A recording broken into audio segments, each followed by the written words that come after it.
নমস্কাৰ মই পৰেশ মালাকাৰে প্ৰাসংগিক প্ৰশ্নলৈ আপোনালোকক আদৰণি জনাইছো। এটি শ্ৰদ্ধাঞ্জলি। বৃহস্পতিবাৰৰ দিনা নিশা ভাৰতৰ প্ৰাক্তন প্ৰধানমন্ত্ৰী অৰ্থনীতিবিদ ডক্টৰ মনমোহন সিঙৰ দেহাৱসান ঘটে। মৃত্যু এটা স্বাভাৱিক অৱশ্যম্ভাৱী প্ৰক্ৰিয়া। মনমোহন সিঙৰ বয়সো হৈছিল যথেষ্ট।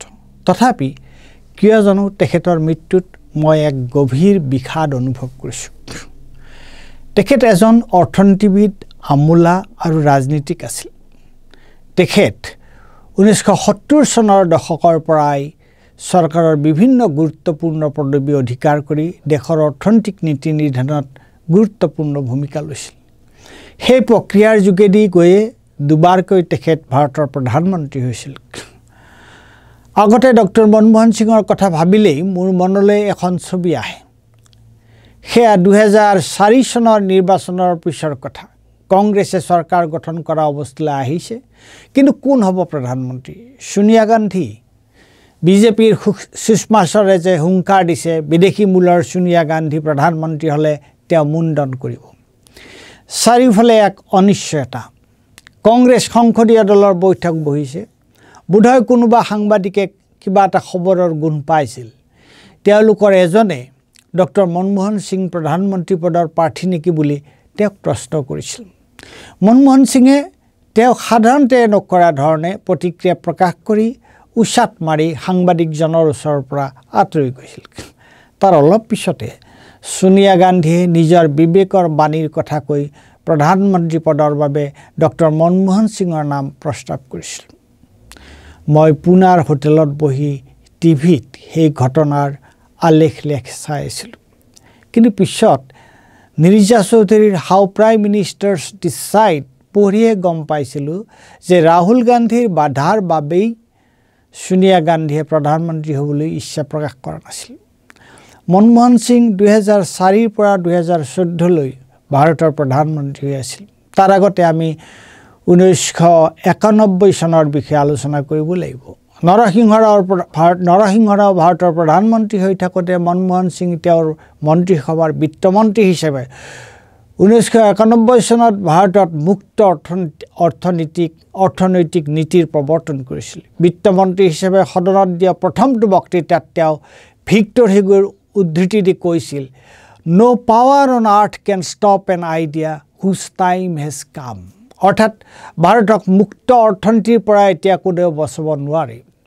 এই প্ৰসংগত মোৰ আকৌ ইংৰাজী উপন্যাসিক চাৰ্লছ ডিকেন্সৰ বিখ্যাত উপন্যাস এ টেল অফ টু চিটিজৰ আৰম্ভণিৰ কথাখিনিলৈ মনত পৰে। কি আছিল?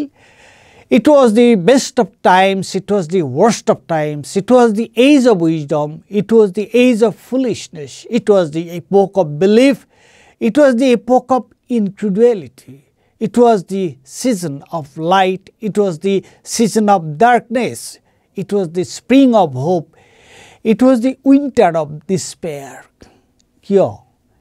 সেইটো আছিল 1788 চনৰ পৰা 1799 চনৰ ফৰাচী বিপ্লৱৰ সময়। আশা আৰু নিৰাশাৰ সময়। ঠিক একেদৰে ভাৰতত মনমোহন সিঙে নতুন অৰ্থনৈতিক নীতি প্ৰৱৰ্তন কৰিছিল 1951 চনত। সেয়া আছিল একে সময়তে বিকাশ আৰু সংকোচনৰ সময়। বোধহয় 2000 চনত সমগ্ৰ ভাৰতৰ আকাশ বিকাশে পোহৰ কৰি তুলিছিল। তেতিয়াই ৰাজহুৱা খণ্ড আৰু চৰকাৰী খণ্ডত কাম কৰা লাখ লাখ মানুহৰ দৰমহা অভাৱনীয়ভাৱে বৃদ্ধি কৰা হৈছিল। ইমান দিনে চৰকাৰৰ নিয়ন্ত্ৰণত থকা অৰ্থনীতি মুক্ত হৈ পৰাত চাৰিওফালে নতুন উদ্যম আৰু উদ্যোগ দেখা গৈছিল। তথ্য প্ৰযুক্তিৰ বিস্ফোৰণ হৈছিল। আচলতে ভাৰততে নহয়, সেই সময়টো আছিল বিশ্বায়নৰ সময় সকলোতে। তেতিয়াই জোচেফ ষ্টিগলিজে দি ৰোৰিং 90s নামৰ কিতাপখন লিখিছিল। গতিকে 90ৰ দশকত ভাৰতৰ অৰ্থনৈতিক বিকাশৰ বাবে আমি মনমোহন সিঙক কৃতিত্ব দিবই লাগিব। এটা সময় একোজন মানুহৰ দ্বাৰা ভাস্বত হৈ উঠে। বোধহয় ভাৰতৰ 90ৰ দশকৰ প্ৰতিনিধি আছিল মনমোহন সিং। মনমোহন সিং অৰ্থনৈতিক সংস্কাৰৰ অন্ধকাৰ দিশটো সম্পৰ্কেও অৱহিত নাছিল তেনে নহয়। সেইকাৰণেই তেওঁ প্ৰথমবাৰ প্ৰধানমন্ত্ৰী হোৱাৰ পিছ মুহূৰ্ততে economic reform with a human face কথা কৈছিল তেওঁ কিয় মানৱীয় মুখৰ অৰ্থনৈতিক সংস্কাৰৰ কথা কৈছিল অৰ্থনৈতিক সংস্কাৰে যে সকলোৰে কাৰণে সমানে অৰ্থনৈতিক সমৃদ্ধি নানে তেওঁ সেই কথাটো জানিছিল কিন্তু দেশৰ সৰ্বসাধাৰণ লোকো চলিব লাগিব কৰ্মসংস্থান শিক্ষা আৰু স্বাস্থ্যৰ নিৰাপত্তা তেওঁলোককো লাগিব হে তেওঁ নিয়োগৰ নিৰাপত্তাৰ বাবে মহাত্মা গান্ধী ৰাষ্ট্ৰীয় নিয়োগ নিশ্চিত আইন 2005 শিক্ষাৰ কাৰণে শিক্ষাৰ অধিকাৰ আইন 2009 আৰু স্বাস্থ্যৰ কাৰণে ৰাষ্ট্ৰীয় গ্ৰাম্য স্বাস্থ্য অভিযান 2005 প্ৰৱৰ্তন কৰিছিল তাৰোপৰি প্ৰশাসনত স্বচ্ছতা আনিবলৈ তেওঁৰ দিনতে তথ্য জনাৰ অধিকাৰ 2005 আইন প্ৰৱৰ্তন কৰা হৈছিল কিন্তু এইবোৰৰ লগত অন্য এটা কথাও জড়িত হৈ আছিল সোনিয়া গান্ধী প্ৰধানমন্ত্ৰী নহলেও মনমোহন সিং চৰকাৰ গঠন হোৱাৰ পিছতে কেন্দ্ৰীয় মন্ত্ৰীসভাই সোনিয়া গান্ধীৰ নেতৃত্বত নেশ্যনেল এডভাইজৰী কাউন্সিল নামৰ এটা অনুষ্ঠানৰ জন্ম দিছিল NACৰ মূল কাম আছিল সততে গণমুখী কাৰ্যসূচী সম্পৰ্কে চৰকাৰক দিহা পৰামৰ্শ দিয়া তাৰ সদস্যসকলৰ মাজত বিভিন্ন গণ আন্দোলনৰ লগত জড়িত ব্যক্তিসকলৰ লগতে বিভিন্ন বিষয়ৰ বিষয়ত ব্যক্তিসকলো আছিল সোনিয়া গান্ধীয়ে এনেও আগৰে পৰা ৰমিলা থাপাৰ অৰুণা ৰয় যোগেন্দ্ৰ যাদৱ আদিৰ দৰে অনেক পণ্ডিত বুদ্ধিজীৱী আৰু নাগৰিক সমাজৰ প্ৰমুখ ব্যক্তিসকলৰ লগত সম্পৰ্ক ৰাখি চলিছিল তেওঁলোকৰ দিহা পৰামৰ্শ লৈছিল গতিকে ইতিমধ্যে উল্লেখ কৰা মনমোহন সিং চৰকাৰে লোৱা সিদ্ধান্তসমূহৰ লগতে আৰু আন বহু সিদ্ধান্ত NACৰ দ্বাৰা প্ৰভাৱিত আছিল মনমোহন সিঙক বহুতেই মুখৰ মাত নোহোৱা দুৰ্বল প্ৰধানমন্ত্ৰী বুলি অভিহিত কৰিছিল তেখেতৰ কাৰ্যকালত মনমোহন সিং চৰকাৰৰ বিৰুদ্ধে নানা ধৰণৰ দুৰ্নীতিৰ অভিযোগ উত্থাপন কৰা হৈছিল আন্না হাজাৰেৰ দুৰ্নীতি বিৰোধী আন্দোলনৰ যোগেদি মোদী চৰকাৰ শাসনলৈ আহিছিল সঁচাকৈ মনমোহন সিং মুখৰ মাত নোহোৱা দুৰ্বল প্ৰধানমন্ত্ৰী আছিলনে মনমোহন সিং কি ব্যক্তিত্বৰ অধিকাৰী আছিল সেইটো জানিবলৈ মই ইতিমধ্যে উল্লেখ কৰা নিৰ্জা চৌধুৰী কিতাপখনৰ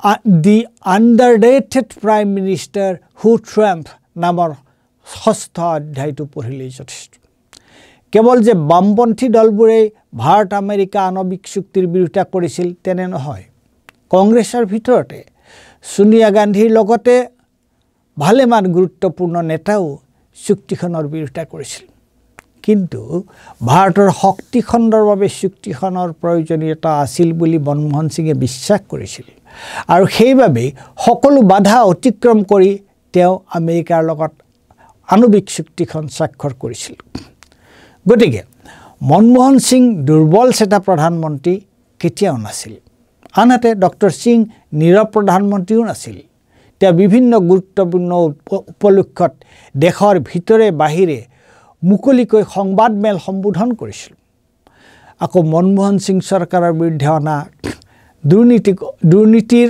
অভিযোগৰ মূলতে আছিল সেই সময়ৰ কেগৰ মুৰব্বী বিনোদ ৰায় তেওঁৰ অভিযোগ আছিল ৰাজনৈতিকভাৱে উদ্দেশ্য প্ৰণোদিত সেয়ে মনমোহন সিং চৰকাৰ যোৱাৰ পিছত যেতিয়া মোদী চৰকাৰ আহিলে সেই অভিযোগবোৰৰ এটাও প্ৰমাণিত নহল চৰকাৰে মোদী চৰকাৰ প্ৰমাণ কৰিব নোৱাৰিলে মনমোহন সিং 1991 চনৰ পৰা 2018 চনলৈ অসমৰ পৰা ৰাজ্যসভাৰ সদস্য হৈ আছিল তেওঁ বাৰু অসমৰ বাবে কি কৰিছিল গুৱাহাটীৰ যিকোনো ৰাজহুৱা অনুষ্ঠান এটাৰ চৌহদত সোমালেই তেওঁ কি কৰিছিল সেই কথাটো গম পোৱা যাব সেয়া চিকিৎসালয়ে হওক কলেজ বিশ্ববিদ্যালয় বা বিদ্যালয়ে হওক গুৱাহাটীৰ কিমান অনুষ্ঠানলৈ বা অন্য ঠাইৰ কিমান অনুষ্ঠানলৈ তেওঁৰ MP ফাণ্ডৰ পৰা ধন দিছিল আবণ্টন কৰিছিল সেইটো দেখিলেই আপোনালোকে সেইবোৰ চালেই আপোনালোকে গম পাব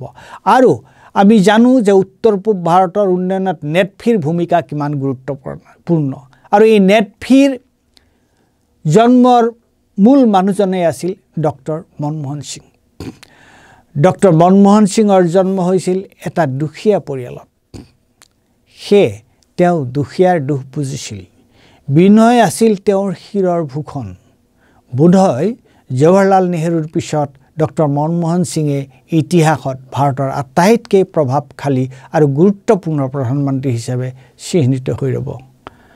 কথা নহয়, কামেই আছিল তেওঁৰ পৰিচয় চিনাকি।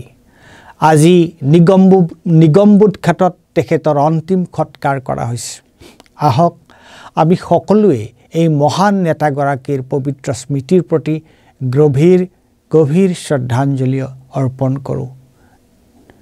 ধন্যবাদ।